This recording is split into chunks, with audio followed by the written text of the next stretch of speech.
So once again, good afternoon students. Today we are going to discuss the most important topic of our syllabus that is also mentioned in our laboratory, that is time division multiplexing. Before we discuss the time division multiplexing, first we'll be going to discuss कि multiplexing क्या होती है, right? And what are the different types of multiplexing. Then we will discuss the time division multiplexing and the different parts of TDM, that is time division multiplexing. So first let us try to understand what is multiplexing. देखिए in general जो हमारा communication system है, हम transmitter से signal भेजते हैं receiver की side with the help of a channel, right? But sometimes what happen, this channel is not fully utilized. और उसका क्या कारण है? एक्चुअली कई बार ये होता है कि जो बैंडविड्थ ऑफ द सिग्नल है जिसको आप भेज रहे हैं, उसकी बैंडविड्थ आपके चैनल की बैंडविड्थ से कम रहती है, ठीक है ना? तो इसका मतलब है कि जो बैंडविड्थ है चैनल की वो प्रॉपर वे में यूटिलाइज नहीं हुई है, right? So the same channel can be used by multiple users by sharing the bandwidth of channel. उस केस में अपन काफी सारे यूजर्स जो हैं वो उस चैनल की बैंडविड्थ को अपन यूज कर सकते हैं, ठीक है ना? So that we can efficiently utilize the bandwidth of this particular channel. So in the nutshell, what is multiplexing? So multiplexing is the process of combining multiple signals into one signal over a shared channel. यहाँ पर आप देखें multiple users हैं और यहाँ पर हमने एक डिवाइस काम में ली है mux. This is known as multiplexer, right? And there is a common shared channel. और जो रिसीविंग साइड है वहां पर हम वापस इसका रिवर्स प्रोसेस चलाते हैं जिसको हम कहते हैं demultiplexing, right? So in the nutshell, we can say that in multiplexing, we used to send multiple signals over a common channel, right? So the device that does multiplexing, जो device multiplexing का काम करती है उसको हम कहते हैं मक्स, ठीक है ना? ये है आपका मक्स. यहाँ पर बहुत सारे चैनल्स इसके आ रहे हैं. एंड वाइल जो रिवर्स प्रोसेस होता है that is demultiplexing at the receiving side, this is known as demultiplexer, right? Today our focus is on this multiplexer. Okay, so if we talk about the different types of multiplexer, then these multiplexers are divided into two categories. One is analog and another is digital. If you are using analog signal, then the multiplexer is known as analog multiplexer, and if you are dealing with digital signals, then multiplexer is known as digital multiplexer. Okay, further the analog multiplexers are divided into two categories. One is frequency division multiplexing, which is popularly known as FDM, right? And another one is wavelength division multiplexing, जिसको हम WDM के नाम से जानते हैं, ठीक है ना? और इनके एग्जाम्पल मैंने लिखे हैं. If you want to have FDM example, then television transmitter is one of the example where frequency division multiplexing takes place. And if you talk about the wavelength division multiplexing, then one of the example is optical fiber communication, right? अभी हम ये हमारे course में नहीं है, अभी हम इनका डिस्कशन नहीं करेंगे, ठीक है ना?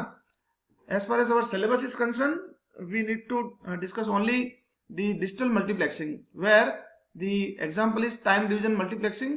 And this time division multiplexing is further divided into two categories.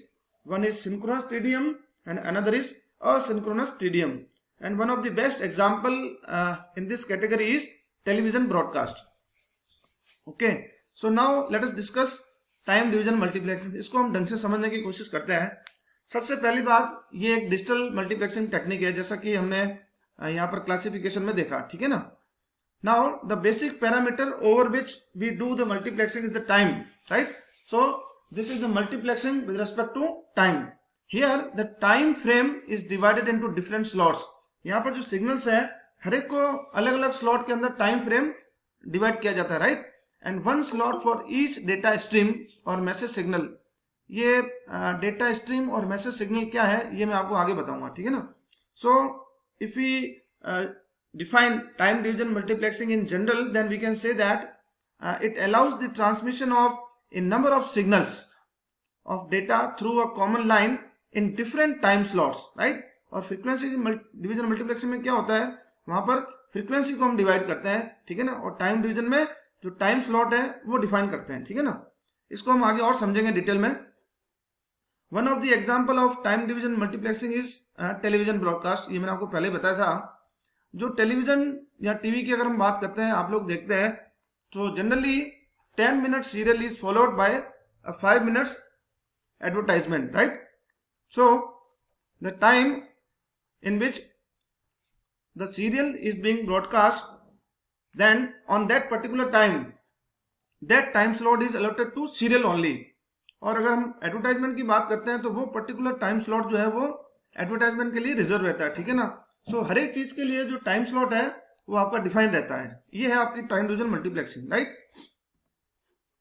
If you talk about the different types of time division multiplexing, then this technique can be implemented with the two aspects. One is synchronous time division multiplexing, इसको short form में कहते हैं एसटीडीएम, और दूसरी आपकी asynchronous, जिसको हम कहते हैं एटीडीएम. इनके अंदर थोड़ा सा बेसिक डिफरेंस है, उसको हम पहले देख लेते हैं.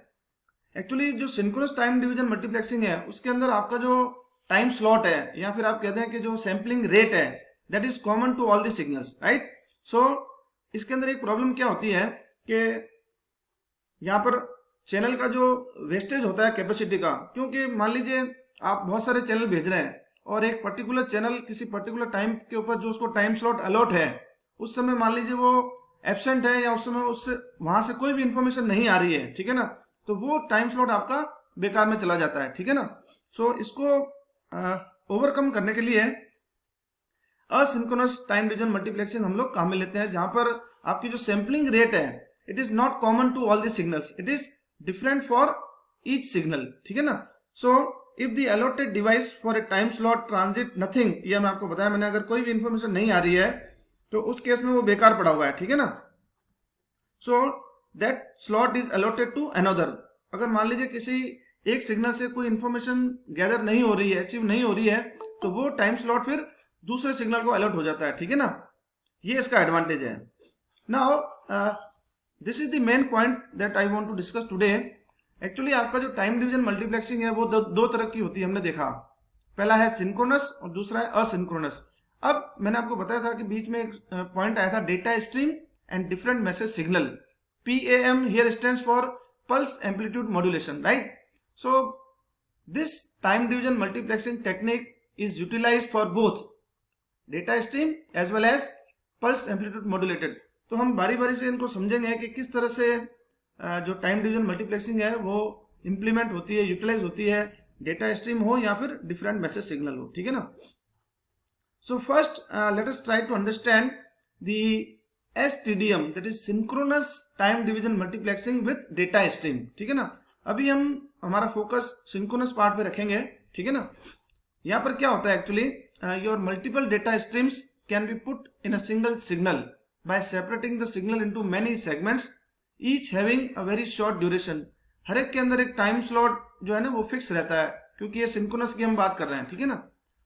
These data streams can then be transmitted over a single channel transmission system and then demultiplex at the receiving side, right. इसको थोड़ा सा मैं ग्राफिकल वे में आपको समझाने की कोशिश करता हूं. So let us try to understand. मान लीजिए हमारे पास तीन सोर्स हैं A, B and C, right, and we want to transmit this data source over a common channel. हमारे पास एक चैनल है. मान लीजिए कुल मिला के बात यह है कि हम मल्टीप्लेक्सिंग करना चाहते हैं इन तीन सोर्सेस की, राइट. तो सबसे पहले क्या करते हैं कि इन तीन सोर्सेस को हम डेटा स्ट्रीम के अंदर डिवाइड कर देते हैं, ठीक है ना. डेटा स्ट्रीम के अंदर अभी हम छोटी स्ट्रीम ले रहे हैं. मान लीजिए A, B, C, इनको हमने तीन डेटा स्ट्रीम के अंदर डिवाइड किया, A1, A2, A3, B1, B2, B3 and C1, C2, C3. ये अभी हमने केवल डेटा स्ट्रीम अचीव की है, ठीक है ना. अब ये सिंक्रोनस टाइम डिवीजन मल्टीप्लेक्सिंग कैसे होगी उसको समझते हैं, ठीक है ना.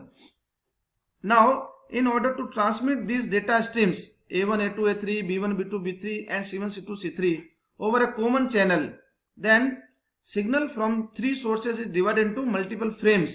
ये frames में आपको next diagram में समझाऊंगा. ये frames क्या है, each having their fixed time slot. यहाँ पर जो fixed time slot है वो सबके लिए common है, because we are discussing the synchronous time division multiplexing, right. One frame is transmitted at a time that is composed of one unit of each source. इसको थोड़ा समझिए आप. One frame is transmitted at a time. हम यहाँ पर कुछ frames define करेंगे और एक समय में केवल एक ही फ्रेम ट्रांसमिट होगी, लेकिन इंपॉर्टेंट चीज क्या है, that particular frame is composed of one unit of each source. इसका मतलब है कि जो तीन सोर्स हैं A, B, C, उसमें से हर एक का एक एक कंपोनेंट एक एक फ्रेम के अंदर जाएगा, ठीक है ना। अब देखिए यहाँ पर, here these are three sources A, B and C, and these are their data streams, right? And we have divided into three frames, A1, B1, C1, this is your frame 1, A2, B2, C2, frame 2, and A3, B3, C3, this is frame 3. And we have allotted a common time t second to each frame, right? When these data frames is set to a multiplexer, then the output of multiplexer would be A1, B1, C1, A2, B2, C2 and A3, B3, C3. ये आपके तीन frame है। सबसे पहला frame है आपका ये, जिसको हम 1 कह रहे हैं, A1, B1, C1, दूसरा है A2, B2, C2 और तीसरा है A3, B3, C3।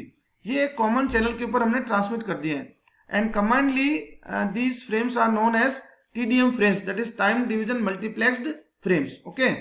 And at the receiving side we make use of demultiplexer, and again we are getting these sources, right?